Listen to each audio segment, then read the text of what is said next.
Assalamualaikum warahmatullahi wabarakatuh. Perkenalkan, nama saya Nurul Novianti dari kelas 7 Shift 2 Prodi S1 Akuntansi. Pada video kali ini masih mengenai mata kuliah seminar penelitian akuntansi, yaitu mengenai review dan kritisi artikel dengan judul Pengaruh Corporate Social Performance, Bisnis Strategi, Blockchain, dan Corporate Sustainability terhadap Economic Performance, karangan dari Bapak Ari Eksandi dan Ririn Narulita. Sebelum memulai untuk mereview dan mengkritisi artikel tersebut, di sini kita akan mengenal beberapa variabel yang ada dalam penelitian ini. Nah, di sini ada 4 variabel independen, yaitu corporate social performance, kemudian bisnis strategi, blockchain, dan corporate sustainability. Nah, dan variabel dependennya yaitu economic performance. Nah, untuk corporate social performance di sini sebagai variabel independennya di sini mencerminkan bagaimana perusahaan tersebut mempunyai tanggung jawab sosial terhadap lingkungan masyarakatnya, bagaimana perusahaan tersebut bisa mendapatkan citra yang baik di mata investor. Kemudian di sini untuk bisnis strateginya, bagaimana perusahaan tersebut mempunyai strategi bisnis yang baik untuk meningkatkan ekonomi perusahaan tersebut.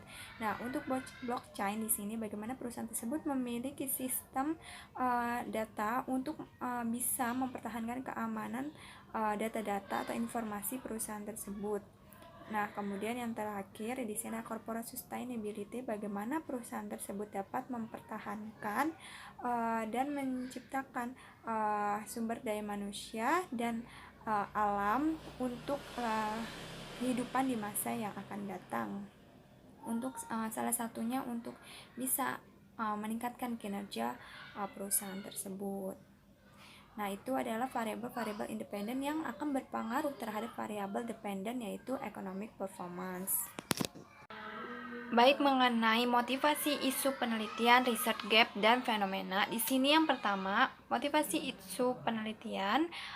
Di sini economic performance atau kinerja ekonomi di sini relatif dalam suatu industri yang sama ditandai dengan return tahunan industri yang bersangkutan. Kemudian di sini ada corporate social performance, penting untuk diperhatikan karena mencerminkan bagaimana kondisi perusahaan yang baik mengenai citra perusahaan di hadapan investor. Kemudian di sini strategi bisnis dapat mempertahankan keberlangsungan hidup perusahaan. Jadi strategi bisnis yang baik bisa mempertahankan kelangsungan hidup perusahaan tersebut. Kemudian di sini sistem blockchain bagaimana dapat menambah kepercayaan investor karena perusahaan tersebut dapat mempertahankan atau menjaga datanya atau informasinya dengan baik. Kemudian corporate sustainability di sini mengenai banyak perusahaan yang masih belum sadar atau memperhatikan mengenai transparansi yang baik dalam perusahaan, karena bagaimana tingkat transparansi yang rendah akan membuat citra perusahaan atau nilai perusahaan atau kinerja perusahaan di mata investor akan buruk. Nah, kemudian di sini mengenai research gap. Yang pertama, yaitu ada corporate social performance tidak terbukti berpengaruh signifikan terhadap economic performance.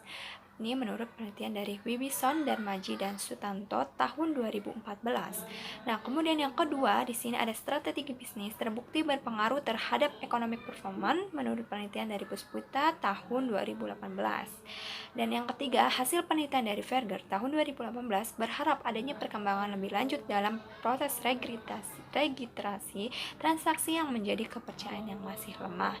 Kemudian yang terakhir, corporate sustainability tidak memiliki hubungan signifikan terhadap economic performance menurut penelitian dari Sejati dan Prastiwi tahun 2015. Nah, Mengenai fenomena dalam penelitian ini, di sini masyarakat ekonomi ASEAN atau MEA merupakan tonggak bagi penerapan liberalisasi ASEAN sebagai pasar dan basis produksi tunggal, dengan tujuan di sini untuk meningkatkan stabilitas perekonomian di kawasan ASEAN. Nah, dengan adanya MEA di sini banyak produk impor yang akan mengancam industri lokal ya. Jadi bagaimana produk lokal di sini harus mampu bersaing dengan kualitas produk luar, sehingga perusahaan dituntut untuk memiliki strategi bisnis yang baik untuk dapat bersaing dengan pasar internasional. Nah, terkait kritik dari motivasi isu penelitian, research gap, dan fenomena di sini, untuk motivasi isu terkait penelitian ini, motivasi tertuliskan tersirat secara implisit sehingga membutuhkan pembaca atau reviewer memahami yang menjadi konteks motivasi dalam penelitian ini. Nah, untuk research gap, kritiknya dalam penelitian ini tidak dijelaskan secara eksplisit, sebaiknya didukung dengan hasil peneliti sebelumnya yang berbanding terbalik dan berkaitan dengan variabel yang sedang diteliti. Nah, untuk fenomenanya di sini kritiknya belum dijelaskan secara khusus untuk lebih mendukung kesesuaian dengan variabel yang diteliti. Baik, untuk poin yang kedua mengenai artikel-artikel utama dalam penelitian. Yang pertama di sini ada economic performance atau kinerja ekonomi, merupakan kinerja perusahaan secara relatif dalam suatu industri yang sama yang ditandai dengan return tahunan industri yang bersangkutan menurut dari penelitian Dewi dan Wirasedana tahun 2017. Untuk yang kedua di sini ada corporate social performance pada kinerja ekonomi juga tidak dapat lepas dari perkembangan zaman menurut Wirawan tahun 2016. Dan yang ketiga di sini ada strategi perusahaan diperlukan tidak hanya untuk memperoleh profit, tetapi untuk mempertahankan keberlangsungan hidup perusahaan di masa yang akan datang. Ini menurut dari penelitian Sule dan Saifullah tahun 2017. Dan yang keempat di sini ada blockchain, digunakan untuk memberikan perlindungan ekstra terhadap industri yang ada dalam perusahaan menurut Wijaya dan Darmawan. Kemudian di sini ada yang terakhir, yaitu mengenai corporate sustainability, adalah aktivitas bisnis yang memenuhi keberlangsungan perusahaan dan tetap menjaga dan mempertahankan sumber daya alam dan SDM-nya untuk masa depan. Mengenai kritik dari artikel utama ini, yaitu peneliti sudah cukup jelas dalam menjelaskan artikel-artikel yang menjadi referensi dan telah menjelaskan keterkaitan variabel dalam penelitian ini. Baik, selanjutnya di sini mengenai kebaruan novelty dari penelitian, yaitu poin ketiga. Nah, di sini mengenai keterbaruan di sini ada fenomena mengenai MEA, yaitu masyarakat ekonomi ASEAN merupakan tonggak bagi penerapan liberalisasi ASEAN, di mana banyak produk impor yang akan mengancam industri lokal ya dalam bersaing dengan produk luar yang lebih berkualitas. Dengan itu, peneliti menggunakan variabel penelitian yang diduga dapat mempengaruhi economic performance, yaitu salah satunya corporate social performance, bisnis strategi, blockchain dengan DMS atau data management system, dan corporate sustainability. Nah, di sini untuk kritik keterbaruan novelty dari penelitian ini, peneliti telah menuliskan novelty dalam penelitian ini secara implisit di bagian pendahuluan mengenai keterbaruan penelitian untuk memudahkan pembaca mengetahui apa saja temuan keterbaruan dan perbedaan penelitian dengan variabel penelitian yang sama. Nah, kemudian poin keempat selanjutnya di sini ada reset question atau perumusan masalah. Nah, di sini ada 4 poin. Yang pertama yaitu apakah corporate social performance berpengaruh terhadap economic performance? Yang kedua di sini ada apakah bisnis strategi berpengaruh terhadap economic performance? Kemudian yang poin ketiga di sini apakah blockchain berpengaruh terhadap economic performance? Dan yang terakhir yang keempat mengenai apakah corporate sustainability berpengaruh terhadap economic performance? Nah, untuk kritik dari peneliti di sini peneliti tidak menjelaskan perumusan masalah dengan jelas. Perumusan masalah hanya dijelaskan secara implisit. Perumusan masalah yang dijelaskan yang tadi saya bacakan ya dalam gambar ini merupakan hasil penelitian dari reviewer. Kemudian di sini poin kelima mengenai apa tujuan penelitian ini. Nah, tujuannya di sini ada 4. Yang pertama, untuk mengetahui pengaruh corporate social performance terhadap economic performance.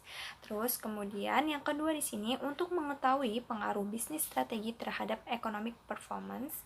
Kemudian yang ketiga yaitu untuk mempengaruhi pengaruh blockchain terhadap economic performance. Yang keempat yaitu untuk mengetahui pengaruh corporate sustainability terhadap economic performance. Nah, kritiknya dari tujuan penelitian ini, peneliti tidak menuliskan tujuan penelitian secara jelas, tujuan dijelaskan secara implisit dan tidak mendetail sehingga menyulitkan pembaca dalam mengetahui apa saja yang menjadi tujuan dalam penelitian ini. Poin keenam mengenai kontribusi penelitian di sini. Jadi dalam studi ini menjelaskan hubungan antara corporate social performance, bisnis strategi, blockchain, dan corporate sustainability terhadap economic performance. Kemudian yang kedua di sini memberikan pemahaman bahwa kinerja ekonomi merupakan dapat dipengaruhi dari beberapa faktor yang menjadikan penilaian investor untuk melihat kondisi keuangan di suatu perusahaan. Nah, di sini kritiknya yaitu peneliti belum menjelaskan secara spesifik terkait kontribusi penelitian ini. Peneliti hanya menuliskan secara implisit mengenai kontribusi penelitian. Seharusnya peneliti menjelaskan lebih detail mengenai kontribusi dalam penelitian tersebut. Selanjutnya di sini poin ketujuh mengenai grand teori yang digunakan dalam penelitian. Di sini ada 3 teori, yaitu yang pertama teori stewardship, kedua teori stakeholder, dan ketiga teori positive accounting. Yang pertama teori stewardship. Di sini menjelaskan mengenai situasi para manajer tidaklah termotivasi untuk tujuan-tujuan individu, tetapi lebih ditujukan pada sasaran hasil utama mereka untuk kepentingan organisasi. Di sini menurut Donaldson dan David tahun 1991.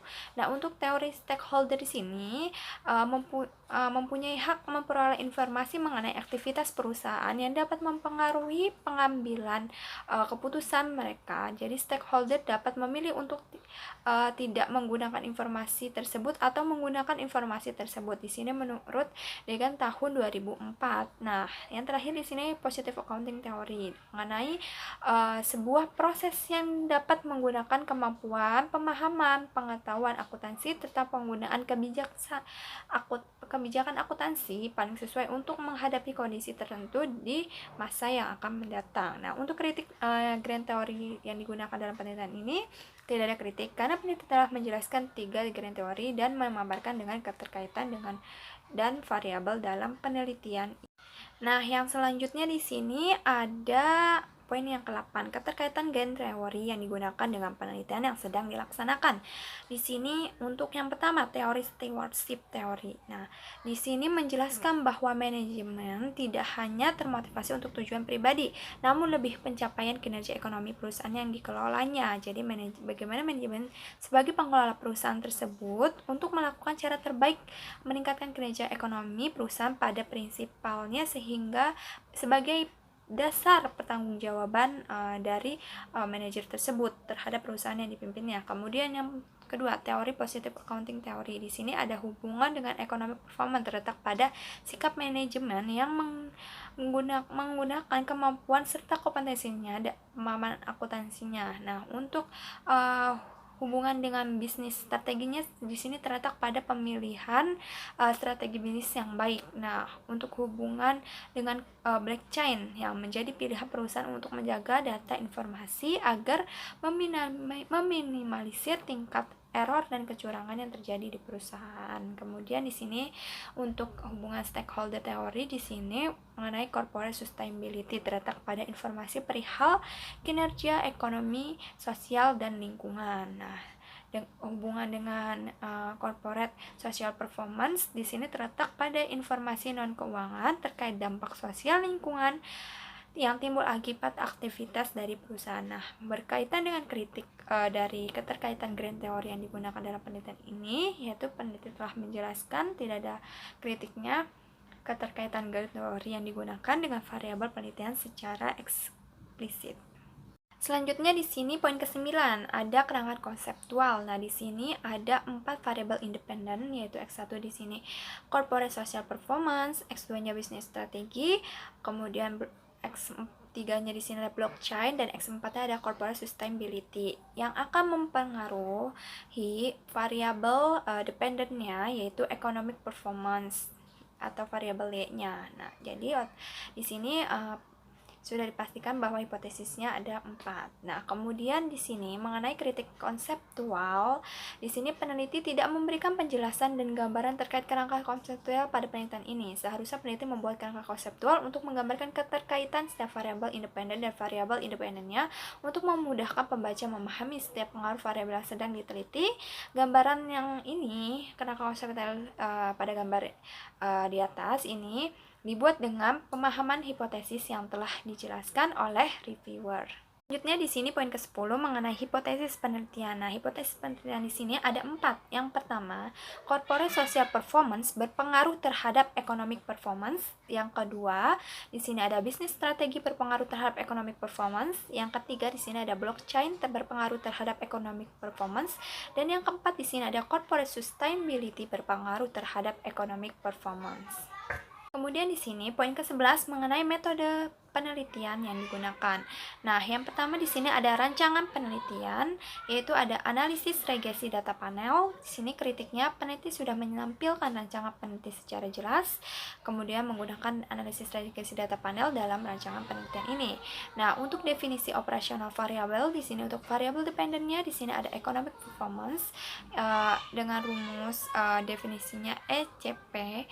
Kemudian variabel independennya di sini ada corporate social performance, CSP, business strategi, di sini ada R&D intense, sales effort, employee intensity, capital intensity, employee fluctuation, dan sales growth.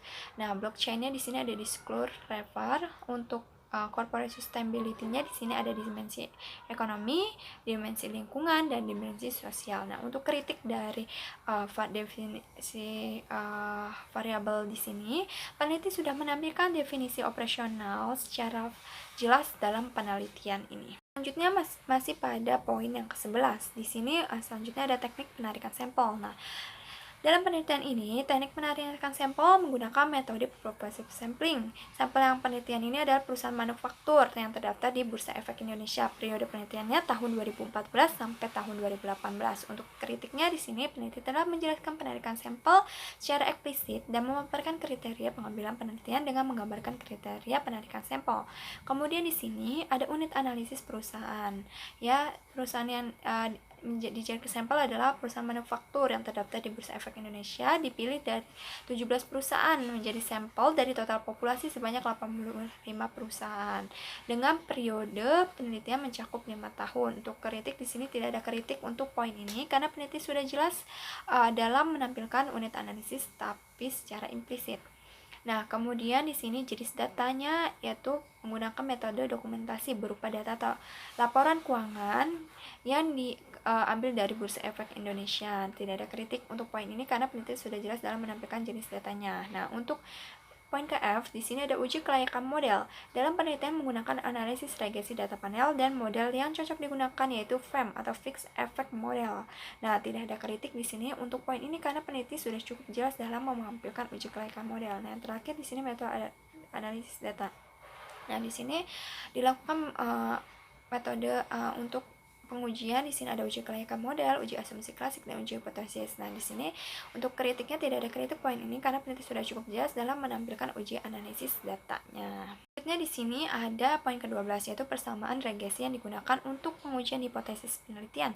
Di sini bisa kita lihat ya gambarnya ECP di sini bisa dilihat. Kemudian untuk persamaan regresi di sini kritiknya di sini peneliti sudah jelas dalam menampilkan persamaan regresi dalam penelitian ini. Teknik analisis yang digunakan adalah analisis regresi data panel dengan bantuan software EViews versi 9. Kemudian di sini untuk poin ke-13 mengenai pembahasan hasil penelitian. Nah, untuk analisis statistik deskriptif telah digambarkan dengan jelas oleh peneliti dalam penelitian ini. Jadi digambarkan dari hasil olah data IFIS versi 9 outputnya. Kemudian di sini kedua, untuk hasil uji kelayakan model, peneliti telah memaparkan dengan jelas terkait uji kelayakan model yang tepat digunakan dalam penelitian ini, yaitu FEM, Fixed Effects Model, dalam regresi data panel. Nah, untuk uji hipotesisnya sendiri, di sini setiap uji hipotesis telah dipaparkan dalam bentuk gambar hasil pengujian beserta didukung dengan pemaparan hasil dalam bentuk deskripsi yang menjelaskan hasil dari setiap pengujian hipotesis dalam penelitian ini. Untuk kritik di sini, peneliti sudah cukup jelas dalam memberikan penjelasan terkait hasil uji kelayakan model dan uji hipotesis serta menggambarkan dengan jelas hasil analisis statistik deskriptifnya. Baik, kita lihat di sini dari output hasil uji F, yaitu di sini kita lihat dari F statistiknya sebesar 4,66 sekian, sedangkan F tabelnya di sini adalah 2,49, yang artinya bahwa F statistik lebih besar daripada F tabel. Kemudian nilai probabilitas statistiknya 0,0 sekian, sedangkan nilai alfanya 0,5, berarti sama dengan nilai probabilitas F statistiknya lebih kecil daripada nilai alfanya, yang artinya bahwasannya HA diterima dan HO ditolak, dan artinya bahwa corporate social performance, bisnis strategi, blockchain, dan corporate sustainability bersama-sama berpengaruh terhadap economic performance. Nah, kemudian di sini untuk hasil uji koefisien determinasi kita lihat dari nilai adjusted R-square-nya. Di sini adalah 0,91 sekian, yang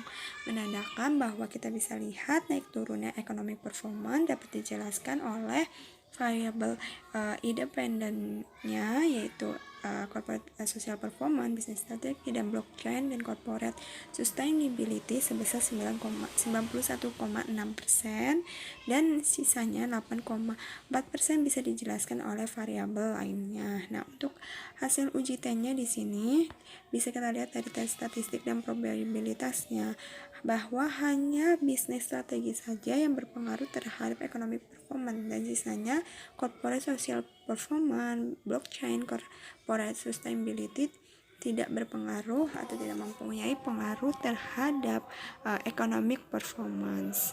Baik, untuk poin ke-14 mengenai kesimpulan, keterbatasan, dan implikasi dalam penelitian ini, yang pertama kita akan membahas mengenai kesimpulan. Nah, di kesimpulan dalam artikel ini, yang pertama yaitu corporate social performance dalam penelitian ini tidak memiliki pengaruh terhadap economic performance. Yang kedua, bisnis strategi dalam penelitian ini memiliki pengaruh terhadap economic performance, dan blockchain dalam penelitian ini tidak memiliki pengaruh terhadap economic performance. Kemudian yang keempat yaitu corporate sustainability dalam penelitian ini tidak memiliki pengaruh terhadap economic performance. Jadi kesimpulannya hanya satu variabel yaitu bisnis strategi yang memiliki pengaruh terhadap economic performance. Untuk corporate social performance, blockchain, dan corporate sustainability tidak memiliki pengaruh terhadap economic performance. Nah, untuk kritik dalam kesimpulan ini peneliti sudah cukup jelas, jadi tidak ada kritik dengan memberikan penjelasan kesimpulan dan sudah menjelaskan sesuai dengan rumusan masalah dalam penelitian ini. Yang selanjutnya mengenai keterbatasan dalam penelitian ini ada 4 poin. Yang pertama, periode penelitian yang digunakan dalam penelitian ini yaitu selama 5 tahun, ya dari 2014 sampai 2018. Kemudian kemungkinan kurangnya mencerminkan kondisi dalam jangka panjang. Nah, untuk yang kedua di sini masih banyak perusahaan yang menerbitkan dalam mata uang asing dalam bentuk USD. Yang ketiga di sini terdapat beberapa perusahaan yang tidak memberikan dividen sehingga sampel yang sesuai dengan kriteria terbatas. Yang keempat di sini variabel dalam penelitian ini hanya menggunakan satu variabel dependen yaitu economic performance, kemudian 4 variabel independen yaitu corporate social performance, bisnis strategi, blockchain, dan corporate sustainability. Nah, untuk kritik dari keterbatasan di sini tidak ada kritik karena peneliti telah menuliskan penjelasan terkait keterbatasan penelitian ini secara eksplisit.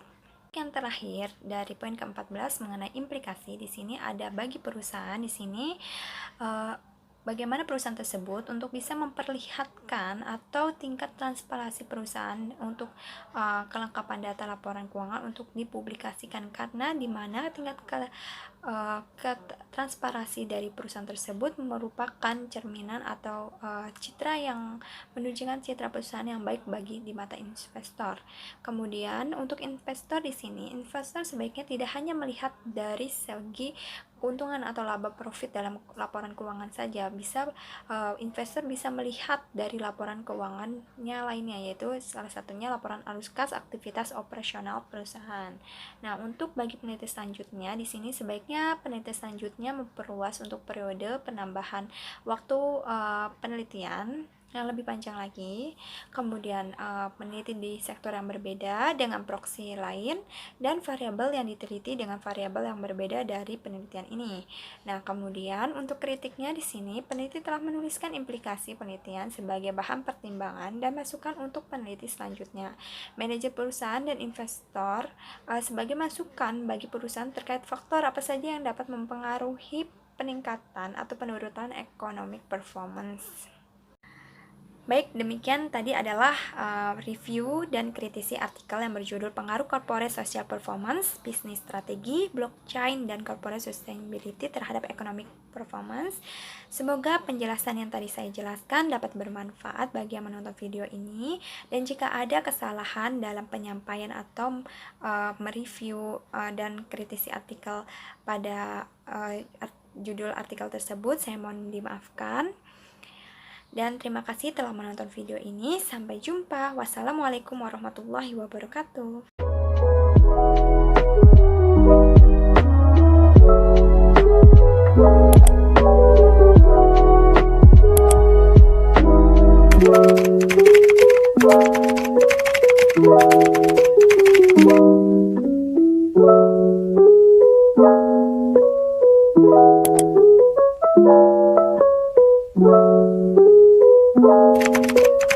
Thank you.